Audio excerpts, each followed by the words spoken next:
जिल्हा परिषद समाज कल्याण विभाग, महात्मा गांधी सेवा संघ संचलित दिव्यांग पुनर्वसन केंद्र व जिल्हा विधी सेवा प्राधिकरण यांच्या संयुक्त विद्यमाने जागतिक दिव्यांग दिनानिमित्त जिल्हा परिषदेच्या कैलासवासी यशवंतराव चव्हाण सभागृहात कार्यक्रमाचे आयोजन करण्यात आले होते। यावेळी जिल्हा परिषदेच्या मुख्य कार्यकारी अधिकारी मिनल कर्नवाल यांच्या हस्ते दीप प्रज्वलित करून या कार्यक्रमाची सुरुवात करण्यात आली। या कार्यक्रमासाठी जिल्हा विधी सेवा प्राधिकरणाचे प्रभारी सचिव महेश सौजी, डॉक्टर आशिष अग्रवाल, संदीप माळवदे, राजकुमार मुक्कावार, बापू दासरी, सत्येंद्र आवलवार यांच्यासह आदींची उपस्थिती होती।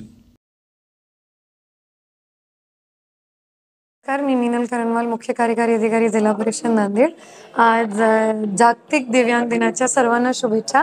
आणि जिल्हा परिषदने सुद्धा आज जागतिक दिव्यांग दिनाच्या निमित्ताने इथे एक सोहळा ठेवलं होतं आणि त्यात माझा संदेश सर्वांना हेच आहे की एक संवेदनशीलता भावाने जर आपण दिव्यांगांना पाहिलो तर त्यांची मदत आम्हाला आमच्या शाळेला म्हणजे ॲज अ कर्मचारी आणि बाहेर ॲज अ सिटीझन करता येईल।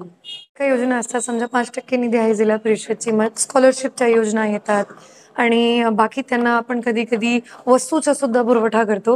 तर माझी विनंती अशी आहे, आता माझं ऑफिस दुसऱ्या मजल्यावर आहे तर काय काय दिव्यांगांना माझ्यापर्यंत पोहोचणं अवघड होईल, पण आमच्या जे समाज कल्याण विभाग आहे ते खालीच आहे।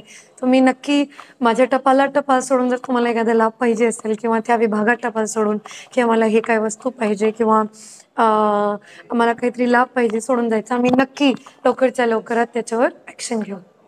जागतिक दिव्यांग दिन आज जिल्हा परिषदमध्ये साजरा करण्यात आला। या जागतिक दिव्यांग दिनानिमित्त जिल्हा परिषदच्या सीओ तथा प्रशासक मिनल कर्नवाल मॅडम, जिल्हा विधी सेवा प्राधिकरणचे सचिव महेश सौनी सर, जिल्हा परिषदेचे additional CO Sandeep Malvade sir, यासोबतच डॉक्टर आशिष अग्रवाल जे बालरोग तज्ज्ञ आहेत आणि ते संवेदनशील या विषयावर या ठिकाणी मार्गदर्शन घेण्यासाठी आले होते। यासोबतच डेप्टी सीओ राजकुमार मुक्कावार सर, आमचे सहकारी सेवानिवृत्त समाज कल्याण अधिकारी बापू दासरी सर आणि त्यासोबत जिल्ह्यातील सर्व दिव्यांग शाळेचे मुख्याध्यापक, कर्मचारी, संघटनेचे प्रतिनिधी या सगळ्यांच्या माध्यमातून जिल्हा परिषदेमध्ये आज जागतिक दिव्यांग दिन आपण या ठिकाणी साजरा केलेला आहे।